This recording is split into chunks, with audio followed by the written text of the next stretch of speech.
오늘 저는 여러분과 함께 이 욥기서를 함께 나누고자 합니다. 성경은 정말 놀라운 지혜서이죠. 그리고 이 성경은 우리에게 구원을 주는 책입니다. 또 이 성경은 우리 인생의 여러 가지 이해 안 되는 문제에 대한 해답을 주는 것도 이 성경입니다. 특별히 욥기서는 우리 인생에 아주 중요한 책인데, 그것은 우리의 삶을 살다 보면 이해 안 되는 고난을 당하고 또 맞이할 때 이 욥기서는 우리에게 놀라운 계시를 주신다는 것입니다. 그래서 오늘 저는 욥기서를 함께 보고자 합니다. 욥기서가 사람들에게 참 어렵죠. 어려운 이유는 무엇인가 하면 욥기가 일단 방대합니다. 42장까지 있고, 처음 서론 부분은 욥에 대한 이제 이야기가 시작되는데, 이 서론 부분은 재미가 있습니다.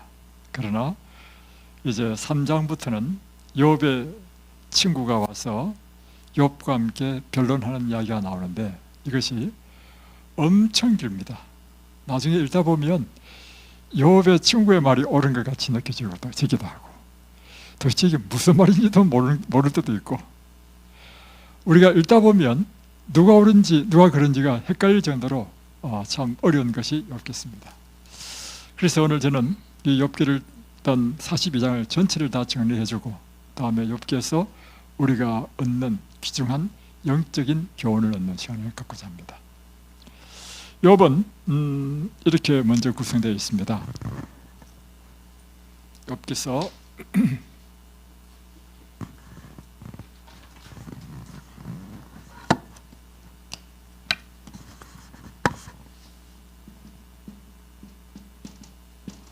먼저 1장과 2장은요 서론입니다.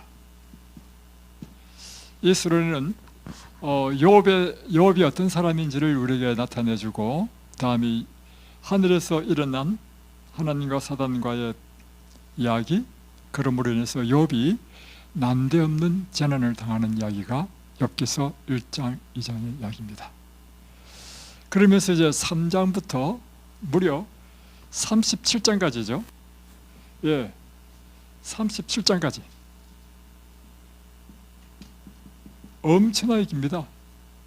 이 37장까지 이제 욥과 욥의 친구 서로 나누는 대화가 나옵니다. 이 대화의 내용은 이것이죠. 욥의 친구가 욥을 위로하러 왔다가 욥이 당한 그 엄청난 재난을 보고 욥을 위로한다고 하는 말이 욥을 위로하는 것이 아니라 욥을 괴롭히는 말을 합니다. 그럴 때 이 욥은 자신이 무죄하다 하는 것을 변론하는 것이 긴 이야기입니다. 한참 변론하다가 38장부터 드디어 하나님께서 개입하십니다. 38장부터 41장까지 하나님께서 이제 말씀하십니다. 그리고 이제 마지막 42장에는 결론인데, 결론. 욥이 하나님의 말씀을 듣고 그가 회개합니다.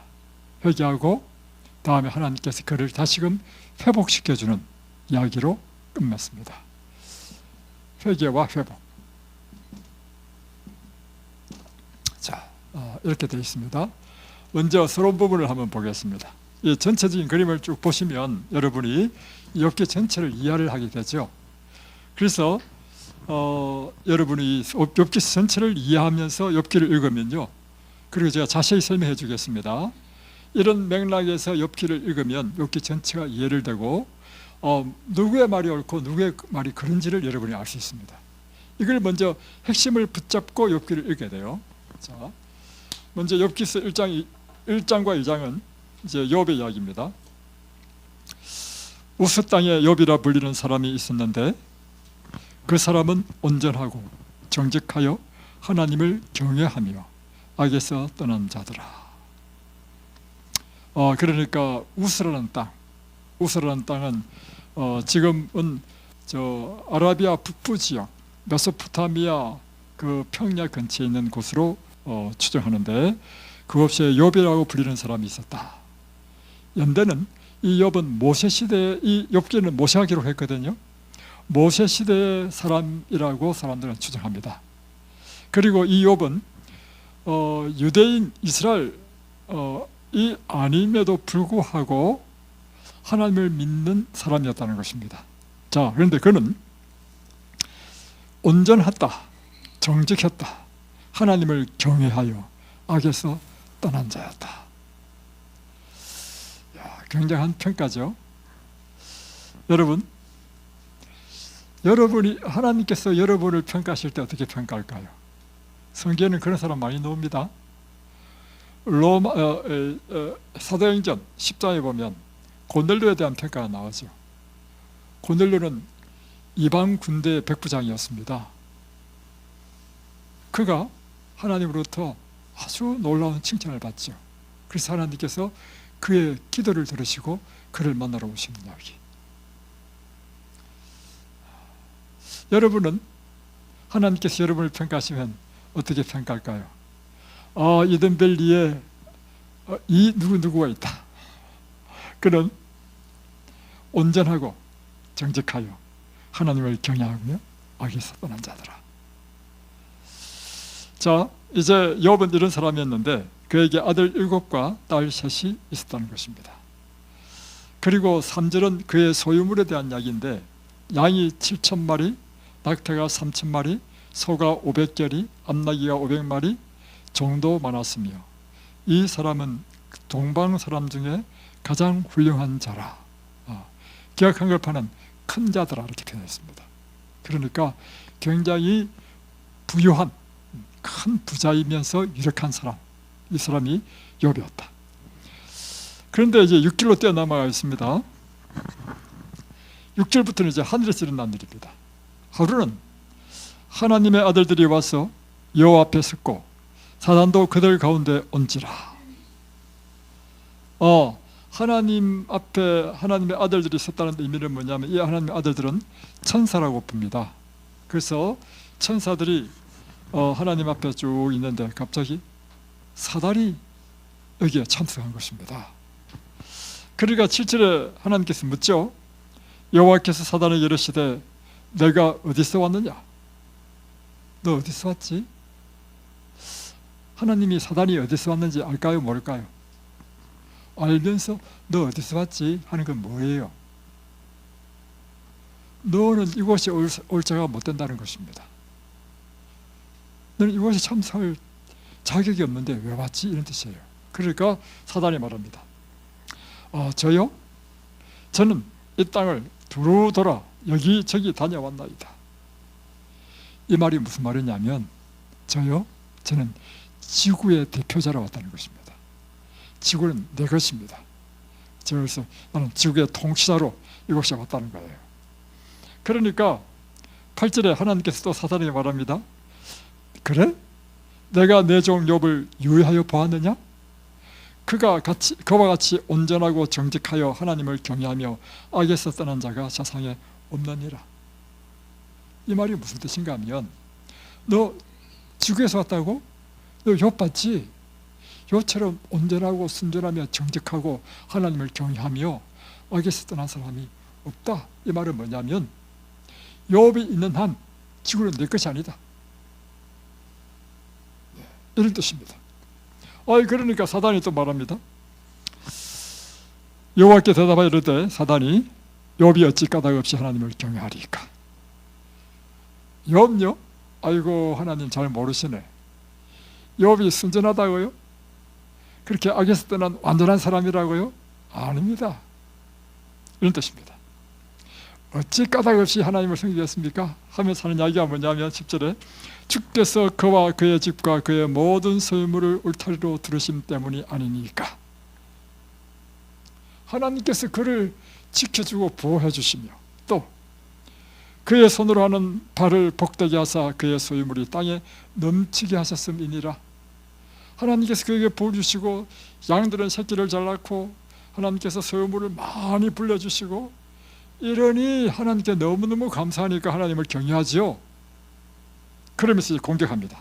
11절, 이제 주의 손을 펴서 그의 모든 소유물을 쳐보십시오. 그러면 틀림없이 주를 향하여 욕할 것입니다. 자, 사단이 지금 하나님께 좀 도전하지요. 욥요, 하나님 모르시는 말씀입니다. 욥이 그렇게 하나님을 경외하는 것은요, 이유가 있기 때문입니다. 하나님께서 그를 보호하시고 축복하시기 때문입니다. 이제 한번 시험해 보십시다. 주의 손으로 이 욥의 소유물을 한번 쳐보십시오. 그러면 분명히 욥은 하나님을 욕할 것입니다. 그런데 이제 공개를 받았단 말이에요. 그러면 하나님은 이걸 정명을 해야 돼. 왜냐하면 하나님의 아들들이 쫙 서 있는데 천사들이 딱 들어보니까 어때요? 사단의 말이 그럴듯합니까? 그럴듯하지 않겠어요? 그러니까 하나님께서는 지금 궁지에 몰리신 거예요. 뭘 해야 돼요? 정명해야 되죠. 그러니까 하나님께서 말씀하십니다. 12절, 여호와께서 사단에게 이르시되 내가 그의 소유물을 다 내 손에 맡겼노라. 그래? 그러면 그 소유물 한번 다 없애봐봐. 다만 그의 몸에는 내 손을 대지 말지라. 그러나 그의 신체는 손대지 말라는 것입니다. 그러니까 사단이 곧 여호와 앞에서 물러납니다. 그래서 사단이 이제 드디어 허락을 받았습니다. 그러니까 여러분, 이 세상에 재난을 일으키는 자는 누구냐면 사단 마귀입니다. 그럼에도 불구하고 기억하십시오. 이 사단 마귀는 누구의 허락 없이는 할 수 없느냐면 하나님께서 허락하지 않으면 할 수 없다는 것입니다. 놀라운 사실을 보여주고 있습니다.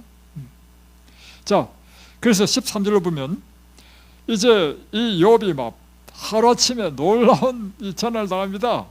보니까 욥이 자녀들이 그 맏아들의 집에서 음식을 먹으며 포도주를 마실 때 갑자기 세바 사람이 나타나서 그것들을 빼앗고 칼로 종을 죽이고 해가지고 막 불이 났게 종이 한 사람이 와가지고는 주인에게 보고를 합니다. 그리고 또 어디입니까? 그가 아직 얼마 말하는 동안에 또 한 사람이 와서 말하되 하나님의 불이 하늘에서 떨어져 양과 종들을 살라 버렸나이다. 하늘에서 불이 떨어져서 양도 살라버리고 종들도 살라버렸어. 또 그가 말하는 동안에 또 한 사람이 와서 말하기를 갈대아 사람이 쇠무리를 지어 갑자기 낙타에게 달려들어 그것을 빼앗고 칼로 종들을 죽였나이다. 또 아직 말하는 동안 이 말이 채 끝나기 전에 또 한 사람이 또 쪼르르 떠봅니다. 와 말하기를 주인의 자녀들이 그들의 맏아들의 집에서 음식을 먹으며 포도주를 마시는데 갑자기 그친 들에서 대풍이 일어나가지고 집 모퉁이를 쳐버리니까 집이 무너져가지고 당신의 아들 7명과 딸 3명이 왕창 다 죽었습니다. 여러분이 이런 전화를 당하면 어떻게 했습니까? 정말 고통스럽지 않겠습니까? 그러니까 욥이 일어나서 곁옷을 찢고 머리털을 밀고 땅에 엎드려 예배하며, 사람의 이 구약시대 때 사람의 그 가장 슬픔, 큰 고통을 표현하는 것이 뭐냐면 옷을 찢는 것이에요. 그리고 죄를 무릅쓴다. 죄를 덮으셔. 그러면서 땅에 엎드려서 이제 그가 하나님께 예배한다는 것입니다. 그런데 21절에 보면 놀라운 모습을 보게 됩니다. 이런 일을 당하면 대부분요, 사람들의 마음속에 어떤 마음이 들었냐면 하나님 어디 계셔? 아니 하나님 주무셨나? 내가 지금 이렇게 고통과 고난이 갑자기 재난이 당했는데 내가 하나님 있는데 왜 나 이런 일이 일어나야 되나? 하고는 그 마음속에 하나님을 원망하거나, 그죠? 그런 마음이 들지 않겠습니까? 그런데 욥은 어떻게 했냐면 내가 모태에서 알몸으로 나와 사온즉 또한 알몸이 그리로 돌아가올지라. 주신 이도 여호와시요 거두신 이도 여호와시니 여호와 이름이 찬송을 받을지니이다. 제가 태어날 때부터 무슨 소리를 가지고 태어났습니까? 알몸으로 빈손으로 왔습니다. 알고 보니 그동안 갖고 있던 내 모든 자산은 내게 아니었습니다. 하나님께 다 주신 것입니다. 그래서 내가 원래 나는 빈손으로 와가지고 지금 빈손된 것 이렇게 고백하는 거예요. 그러면서 내가 알몸으로 다시 돌아가는 것이 당연하지 않습니까? 그래서 주신 이도 하나님이시니 가져가시는 분도 하나님이십니다. 여러분, 이 고백이요 쉽지 않습니다. 저 교회 목회를 해보면요, 믿음이 부족한 사람은요, 자기 사업에 약간만 무슨 어려움만 딱 생기면요, 교회도 안 나오더라고. 사람은 이렇게 연약한 존재입니다. 자녀가 아프다 하면요, 자녀가 우상이야, 하나님보다 더 높은 위치에 있어. 자녀 아프면요, 하나님도 안 보여. 이게 우리 인간의 연약한 모습이더라고요. 뭐 저도 포함해서 말이죠. 뭐 저는 그렇게 하진 않지만 욥은 그렇지 않았다는 것입니다. 2장 넘어갑니다. 또 하루는 하나님의 아들들이 와서 여호와 앞에 서고 사단도 그들 가운데 와서 또 사단이 왔어. 여호와 앞에 섰습니다. 그러니까 여호와께서 사단에게 묻습니다. 내가 어디서 왔느냐? 아까 물은 똑같은 질문을 했죠. 지난번 물어가지고 알 거 아닙니까? 그런데 또 물었단 말이에요. 내가 어디서 왔느냐? 이게 무슨 뜻이에요? 너 여기 왜 왔어? 너는 여기에 낄 존재가 아니야. 이 뜻입니다. 그러니까 사단이 또 말합니다. 저요? 저는 땅을 두루 돌아 여기저기 다녀왔나이다. 다시 말하면 나는 이 지구의 통치자로서, 대표자로서 왔습니다. 그러니까 3절에 여호와께서 사단에게 말합니다. 내가 내 종 욥을 유하여 보았느냐? 그와 같이 온전하고 정직하여 하나님을 경외하며 악에서 떠난 자가 세상에 없느니라. 너 욥 봤지? 욥이 있는 한, 그처럼 악에 빠지지 않고 순전하고 하나님을 경외하는 사람이 있는 한 이 지구는 내 것이 아니야. 내 것이야. 이런 뜻입니다. 그러면 사실은 말씀이 내가 너를 충동시켜서 까닭없이 그를 치게 하였어도 너 저번에 와가지고 나한테 그렇게 고소했지. 그래서 내가 허락했지. 그 결과 봐봐. 그러나 욥은 정말 내가 약했던 자로 온전하고 순전하여 악에서 떠난 자였다 하는 것입니다. 그러니까 사단이요 참 끈질깁니다. 여호와께 대답하여 이르되 가죽으로 가죽을 바꾸오니 사람이 그의 모든 소유물로 자기의 생명을 바꿀지라. 이게 무슨 뜻입니까? 구약시대는요 물물 교환을 했습니다. 그러니까 물물 교환의 원칙은 뭐냐면 가치가 서로 같은 것끼리 교환하죠.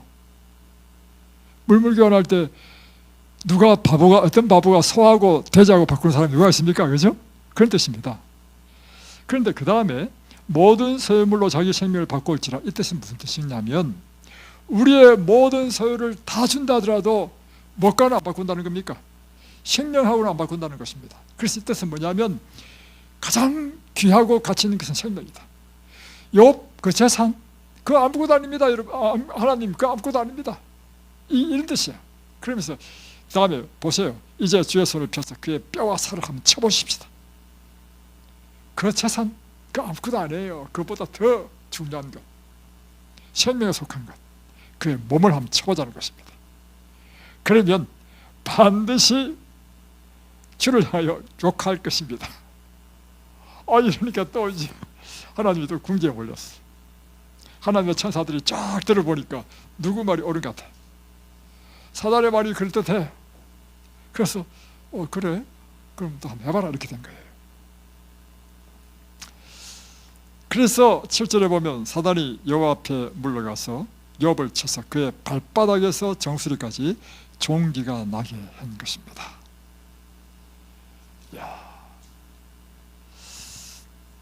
사단이 쳐가지고 혹시 암 걸린 거 아니에요? 사단이 쳐가지고 혹시 암 걸린 거 아니에요? 하여튼 욥은 그렇습니다. 근데 이제 욥이 여러분 종기 한번 알아보셨나요?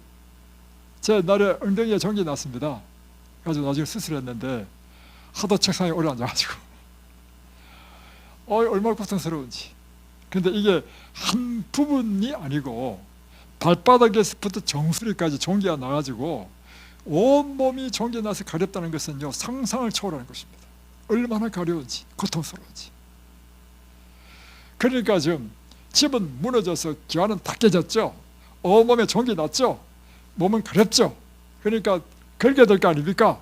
깨진 기와장으로 자기 종기 깎고 있는 거야. 이런 모습을 보여주는 거야. 이런 모습을 딱 보니까 그 부인이요 한심한 거야. 그래서 그 부인이 욥한테, 자기 남편한테 말합니다. 자, 보세요. 9절 그의 아내가 그에게 이르되 당신이 그래도 자기의 온전함을 굳게 지키겠느냐? 하나님을 욕하고 죽어라. 부인이 뭐라 했다고요? 여보, 내가 보니까 하나님 안 계셔. 그런데도 아직도 하나님 그걸 붙들고 있어? 당신 미쳤어? 그러지 말고 뭐라 했습니까? 예. 그럼에도 불구하고 그 하나님께 그 온전함을 지키려고 하십니까? 그러지 말고 하나님을 욕하고 차라리 죽으십시오. 얼마나 보기가 답답하고 안타깝고 고통스러우면 이 부인이 이렇게 하겠습니까? 여자분들이시여, 절대로 욥의 아내가 되지 마시기 바랍니다. 네. 자, 그러니까 이때 욥이 그 고통스러운 가운데서 과연 그런 하나님을 원망했느냐? 자, 보니까 10절에 그가 이르되 그대 말이 한 어리석은 여자의 말 같도다. 우리가 하나님께 복을 받았은즉 화도 받지 아니하겠느냐 하고 이 모든 일에 욥이 입술로 범죄하지 아니하니라. 야, 정말 이런 분 있습니까? 정말 이런 지경에 갔어도 지금 암이 왜 고통스러우냐면요, 암은 통증 때문에 그렇습니다. 암이 이제 특별히 이제 마지막 단계 가면 통증 때문에 막 잠을 못 자고 이렇게 고통스럽거든요. 그런 고통스러울 때 정말 그 고통 가운데서도 이런 순전함을 지킬 수 있냐고요. 욥기는 우리에게 굉장히 귀중한 메시지를 전하고 있습니다. 이럴 때도 정말 너는 하나님에 대한 순전을 지킬 수 있겠냐고요. 하나님께 온전히 그분을 붙잡을 수 있겠냐고요. 저는 여러분이요 꼭 낫기를 바랍니다. 그런 미경까지 가지 않기를 바랍니다. 하나님께 기도하십시오. 하나님, 저는 그런 믿음이 없어요. 저희 그런 시련을 주지 마세요. 그러나 혹 그리하지 아니할지라도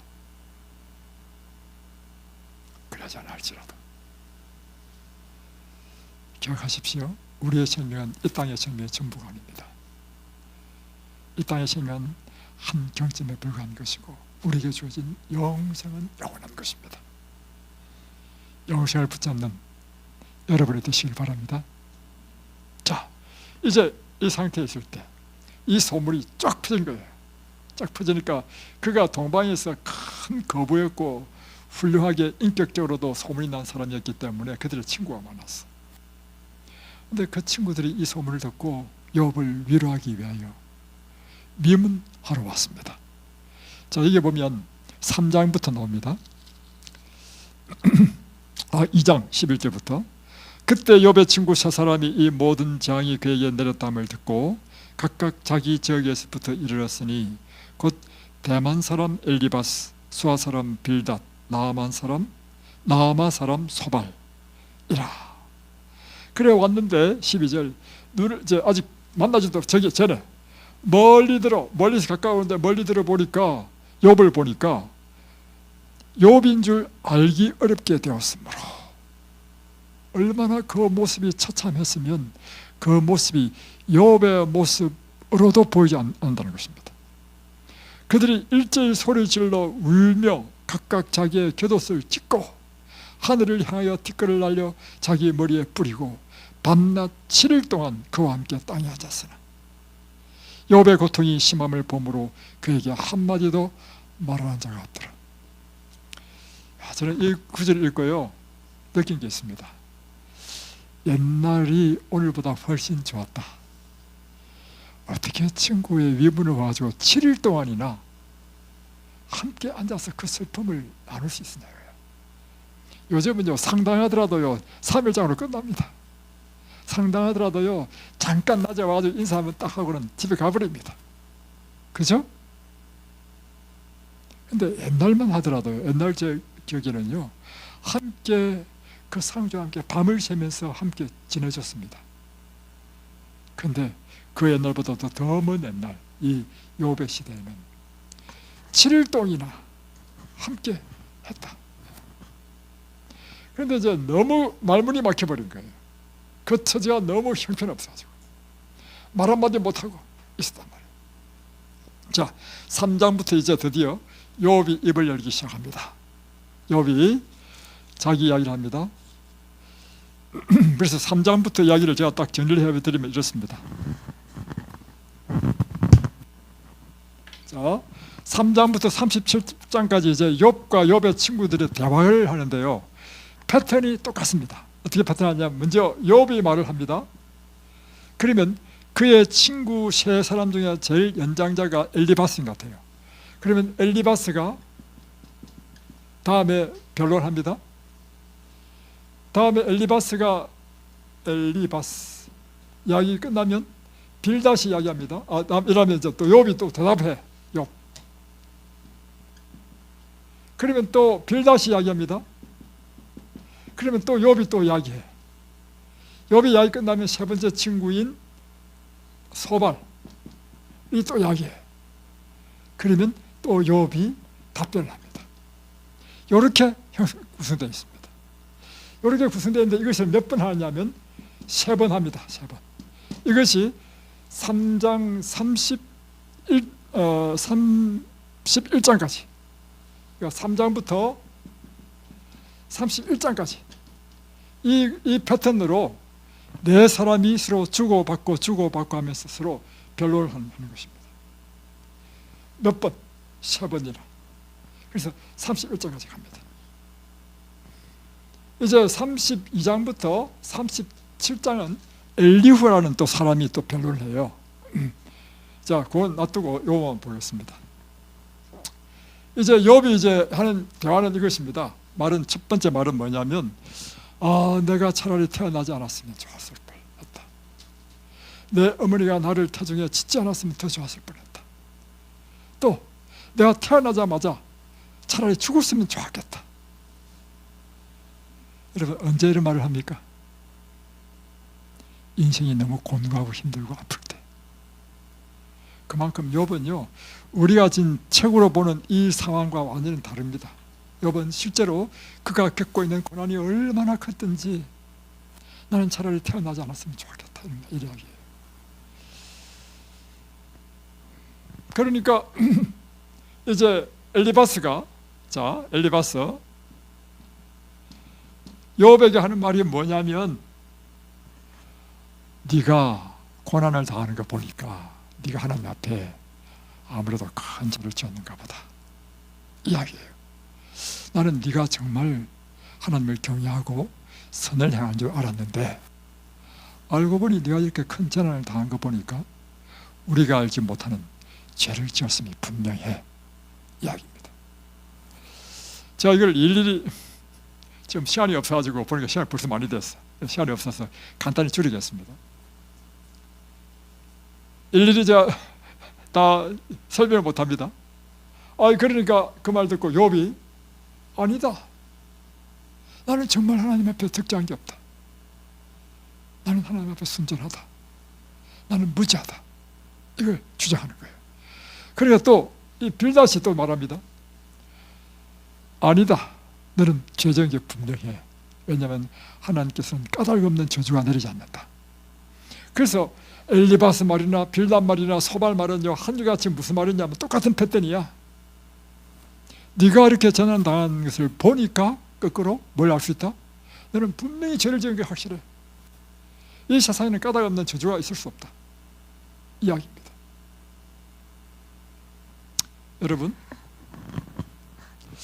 생각은 어떻습니까?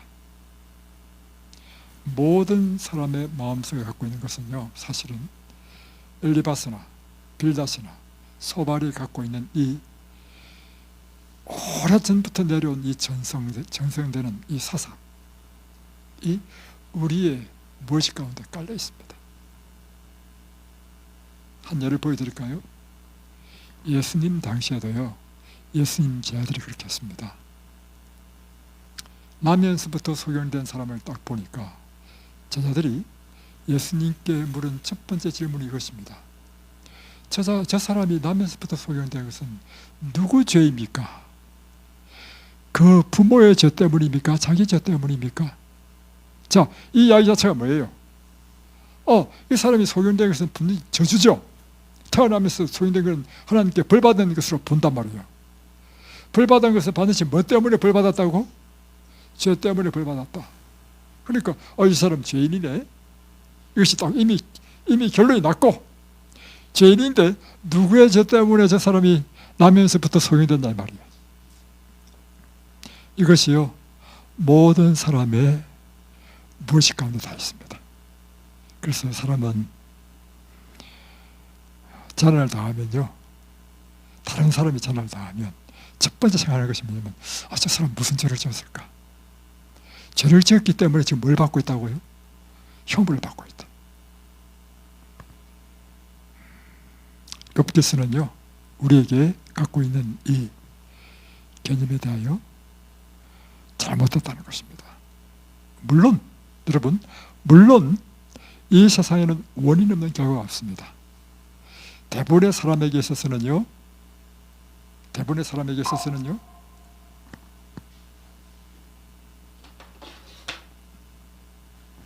내가 부절제한 삶을 삶으로, 내가 방탕한 삶을 삶으로, 내가 부도덕한 삶을 삶으로, 그 죄의 결과로 우리가 질병을 당하고 우리 인생의 고난을 당하는 것이 대부분의 경우입니다. 그러나 우리가 알아야 될 것은 반드시 모든 재난과 형벌이 죄에 의한 것이다 하는 것은 아니라는 것입니다. 그런데 사실은요, 새 친구뿐만 아니라 욥이 하는 이야기를 가만히 들어보면, 이걸 제가 사실은 시간이 좀 되면 하나하나 쫙 설명해 주면 좋겠지만 시간이 제한됐기 때문에 줄이겠습니다. 욥의 이야기를 들어봐도 욥도 똑같은 생각이야. 다시 표현하면 기본적으로 우리가 형벌을 받는 것은 죄를 지었을 때 형벌을 받는다는 것이 똑같이 갖고 있어. 그러니까 욥이 가장 답답하게 생각하는 게 뭐냐면, 나는 내 자신을 돌이켜볼 때 나는 죄가 없다는 거야. 나는 죄가 없는데도 불구하고 왜 내가 고난을 받아야 되느냐. 그게 욥이 의문을 가지고 있고 끊임없이 친구들한테 항변한 거야. 나는 그렇지 않다 이거야. 그러면서 하나님에게는 숙제가 안 풀려. 그래서 하나님께 막 따지잖아요. 하나님 왜 이렇습니까? 하나님은 침묵하셔. 그러니까 이 욥이 더 답답한 거예요. 그런 이야기가 쭉 나오는 것입니다. 그런데 이 이야기의 마지막 부분은요, 38장부터 하나님께서 이제 드디어 나타나십니다. 나타나셔가지고 하나님께서 욥에게 말합니다. 한번 보겠습니다. 자, 이것도 여러분이 이해하기 힘듭니다. 자, 이해할 수 없는 게 이 욥기서가 힘든 이유가, 하나님이 나타나셨으면 우리가 이해할 수 있는 쉬운 이야기는 이것입니다.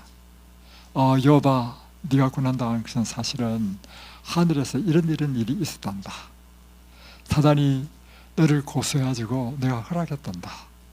그래서 사단이 너의 순전함과 온전함을 시험하기 위하여 너의 모든 재산을 다 빼앗고 너의 몸에 이렇게 병이 나게 했단다. 이렇게 하면 얼마나 이해가 쉬워요. 그런데 자, 참 재밌는 게, 그래서 여러분 이 성경은요 위대한 책입니다. 왜냐하면 우리의 지력을 강화시키고 넓혀주고 심화시키는 데 굉장히 중요한 책이라. 왜냐하면 어렵기 때문에. 성경 쉽지 않습니다. 자, 하나님 나타나가지고, 자, 방금 말씀드린 이렇게 하면 이해가 되는데 그게 아니라, 자 보세요. 그때 여호와께서 폭풍 가운데서 욥에게 말씀하여 이르시되, 무지한 말로 생각을 어둡게 하는 자가 누구냐? 너는 대장부처럼 허리를 묶고 내가 네게 묻는 것을 대답할지니라. 다시 표현하면, 욥아, 너는 하나님에 대해서 참 모르는구나.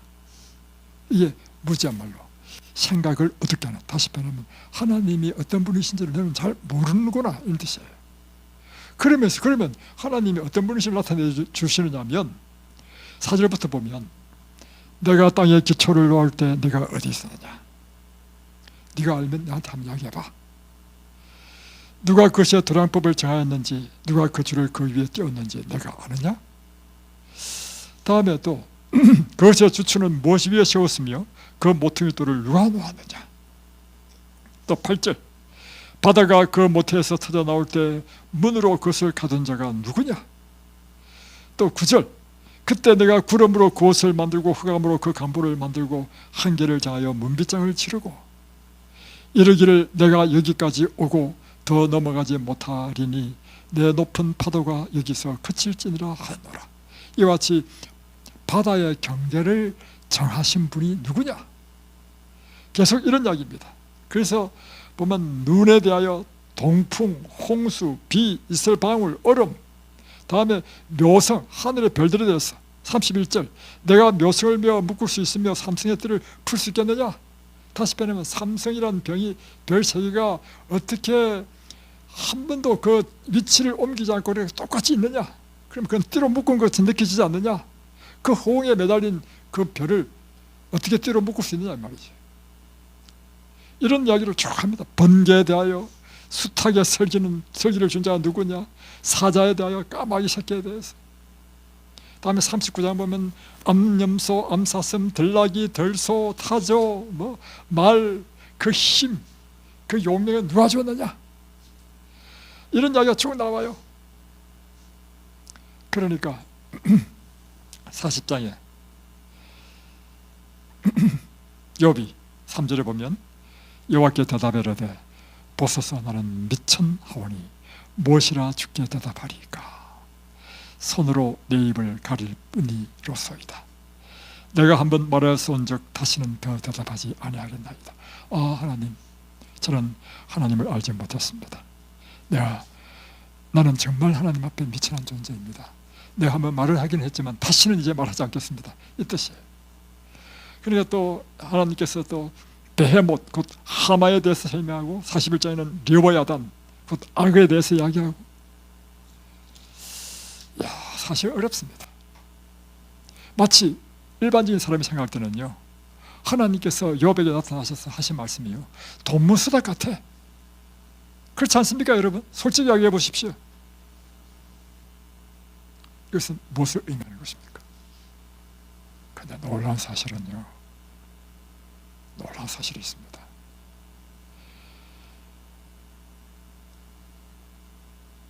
욥은요, 하나님을 만나는 순간 그 인생의 모든 문제가 다 해결되어 버렸습니다.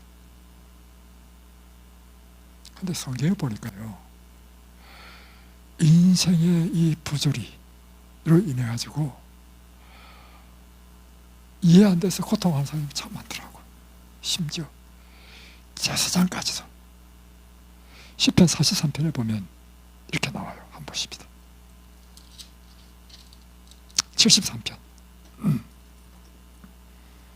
하나님이 참으로 이스라엘 중 마음이 정결한 자에게 선을 행하시나 나는 거의 넘어질 뻔하였고 나의 걸음이 미끄러질 뻔하였다. 왜냐? 악인이 형통하고 오만한 자가 잘 되는 거예요. 그래, 악인은 죽을 때도 고통도 없어. 힘도 강건하고. 근데 선하고 착한 사람은 이 땅에서 고난당하고 가난하게 살고 재앙을 많이 당하고, 와, 세상에 이게 어떻게 된 판이야 이 말이에요. 그러니까 하나님 계시가 진짜로?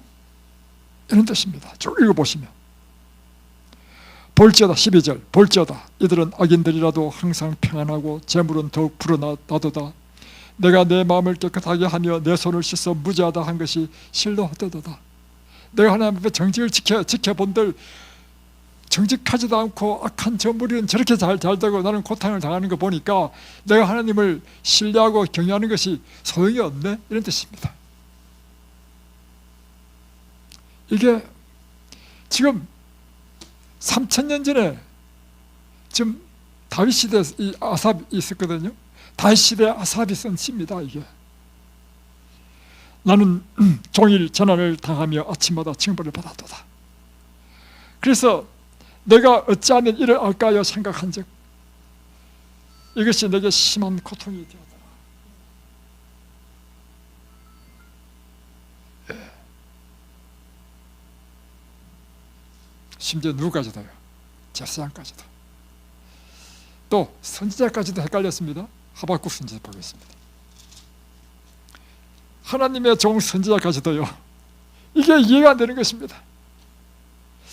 우리 생각에는 선한 사람, 착한 사람, 하나님을 경외하는 사람은 하나님께서 복을 주시고 잘 돼야 되고, 악하고 하나님을 알지 못하는 사람은 벌을 받고 안 돼야 되는데, 거꾸로요, 거꾸로. 그 당시에는 바벨론이라는 나라가 이 이스라엘을 좀, 이 하박국이 있는 나라를, 유다 나라죠, 이제 핍박했습니다. 그러니까 이 하박국이 이해가 안 된 것입니다. 그래서 13절, 주께서는 눈이 정결하심으로 악을 참아보지 못하시며 비약을 참아보지 못하시거늘 어찌하여 거짓된 자들을 방관하시며 악인이 자기보다 의로운 사람을 삼키는데도 잠잠하시나이까? 주께서 어찌하여 사람을 바다의 고기 같게 하시며 다스린 자 없는 벌레 같게 하시나이까? 계속해서 이거예요. 이것이 옳습니까? 이렇게 하는 게 맞습니까?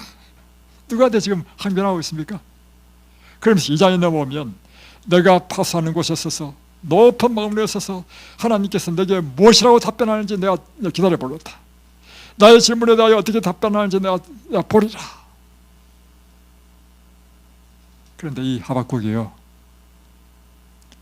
하나님을 만났습니다. 하나님께서 그에게 나타나셨습니다. 그러니까요, 그 모든 의문이 사라졌어. 그리고는 3장에 보면요, 그 하나님을 찬양합니다. 그리고는 그가 고백합니다. 하나님 만나는 순간 그 생각이 바뀌어버렸어. 내 무화과 나무에 소출이 없으며 내 무화과 나무가 무성하지 못하며 포도나무에 열매가 없으며 감람나무에 소출이 없으며 밭에 먹을 것이 없으며 우리의 양이 없으며 외양간에 소가 없을지라도 나는 여호와로 말미암아 즐거워하며 나의 구원의 하나님으로 말미암아 기뻐하리로다. 이게 무슨 뜻일까요? 지금 공통점이 있죠. 욥과 지금 이 하박국과 아삽이 공통점이 있습니다. 그건 뭐냐면 그가 이해되지 않는 이 세상의 부조리, 정의가 굽고 악이 오히려 득세하고 선이 핍박당하는 이런 부조리 하에서 그가 혼란을 겪을 때 그 인생의 모든 문제가요, 하나님을 만나는 순간 해결되어 버립니다. 왜 그럴까요? 중요한 것입니다. 왜 그럴까요? 그리고 사실 욥기서에 보면 하나님께서 이제 만남이 나타나서 동행하셔서 하신 말씀 보면 저희는 그렇습니다. 저에게는 동문서덕 같아. 그럼에도 불구하고요, 하나님이 나타나실 때 욥은 완전히 바뀌어버렸습니다. 그 이름 뭔지 아십니까?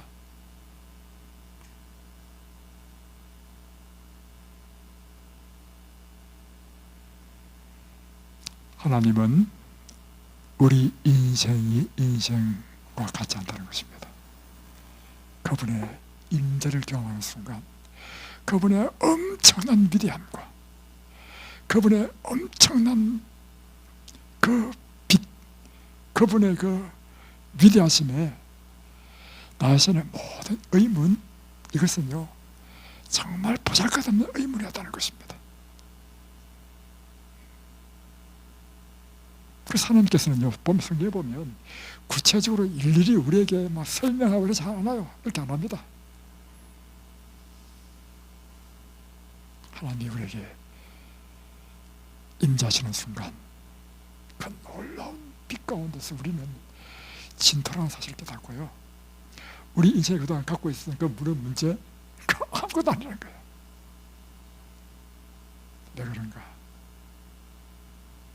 하나님은 우리 인생의 문제보다도 더 좋으신 분이고 더 위대하신 분이시고, 그분이 나와 함께 하신다면 나는 이 땅에서 아까 하박국 선지자가 이야기한 것처럼 내 포도나무에 소출이 없다 할지라도 나는 괜찮겠다. 그게 나한테 이제 문제가 안 돼. 우리 인생의 문제는요, 하나님의 부재입니다. 하나님이 여러분과 함께 계시면요, 비록 나는 내 인생의 문제가 해결되지 않았어. 그럼에도 불구하고 나는 개의치 않습니다. 왜 그런가요? 하나님은요, 완전한 분이시고 그분은 사랑이시라는 것을 믿기 때문입니다. 그분은 빛이에요. 그분은 생명입니다. 다시 변하면 그분은 우리가 생각하는 그런 관념 속 프레임, 틀, 우리가 갖고 있는 하나님의 그런 개념 속에 갇히는 분이 아니라 우리는 그분을 청량할 수 없어. 하나님의 이 세상 모든 만물은 하나님의 주권에 의해서 움직이고 있어. 하나님은 위대한 섭리를 갖고 있는데 그 섭리로 이 모든 세상 만물을 지금 운영하고 계시고 역사하고 계시고 이 세상 역사를 이끌어 가시고 한 개인의 인생도 하나님께서 그렇게 섭리하시고 이끌어 가시는데 그 하나님의 섭리를 우리 인생은 알 수 없다는 것입니다. 그러나 분명한 사실이 있습니다. 그것은 뭐냐면 그 위대한 하나님은 나를 사랑한다. 하나님은 정말 여러분이 반드시 잊지 말아야 될 게 있는데요, 하나님은 사랑이십니다. 이 사실을 여러분이 확실하게 기억한다면 내 삶 가운데 어떤 일을 경험하든 내가 이해되지 못한 일을 경험하든 관계없이 하나님은 위대하신 분이고 그분이 나를 사랑하시기 때문에 결코 나에게 해로운 것을 주실 수 있는 분이 아니다. 지금 이것은 내가 이해하지 못할 뿐이지 나에게 가장 좋은 것을 주시는 분이시라는 사실을 믿기 때문에 모든 문제가 해결되는 것입니다. 내가 지금 이렇게 억압받고 악한 자는 잘 되고 나는 이렇게 하나님의 신실을 섬기는데 안 되는 것? 얼마나 큰 스트레스였습니까? 그래 하나님 만나는 순간 이것도 스트레스가 안 돼. 나는 이유를 알지 못하지만 하나님이 나를 사랑하시기 때문에 하나님은 나에게 가장 좋은 길을 인도하고 계시는 거예요. 이걸 안다는 것입니다. 저는 걸렸겠습니다. 그리고 이런 순전은 아니지만 제 삶 가운데 하나님께 간절히 기도했을 때 어느 날 하나님의 임재를 내가 느꼈어요. 눈으로 본 것도 아니고 무슨 뭐 소리 들은 것도 아닙니다. 그런데 여러분 기도를 깊이 하다 보면 기도에 몰입하잖아요. 기도를 깊이 하다 보면 어느 순간 어떤 느낌이 들었냐면 하나님께서 내 앞에 딱 계신 그런 느낌이 들어요. 그 순간 얼마나 두려운지. 그곳은 내 방이야. 아무도 없어. 나도 모르게 난 앉아 있을 수 없었어요. 무릎을 꿇었는데 나도 모르게 눈물이 쏟아지기 시작하는데 이야 참 그 희한하더구먼. 맞아요. 이사야가 똑같은 경험이었습니다. 그가 이사야 6장 보십시오. 그 시대의 백성들의 죄악 때문에 야 하나님이 어찌 하면 좋습니까 하고 그 고민 가운데 이 성전 주랑에 있을 때 갑자기 그 눈이 열려가지고 비전을 보게 돼. 보좌 앉으신 하나님의 영광을 보게 된 것입니다. 그 순간 그 인생의 모든 문제는 해결됐습니다. 오히려 그가 고백한 것은 와 화로다 나여 망하게 되었다. 입술이 부정한 자로서 하나님을 뺐으니 나는 죽을 수밖에 없다는 것입니다. 여러분, 우리의 가장 큰 문제는 하나님의 부재입니다. 우리에게 최고의 축복은 무엇인가 하면 하나님의 임재입니다. 여러분이 하나님의 임재를 날마다 경험하십시오. 무엇으로 경험하나요?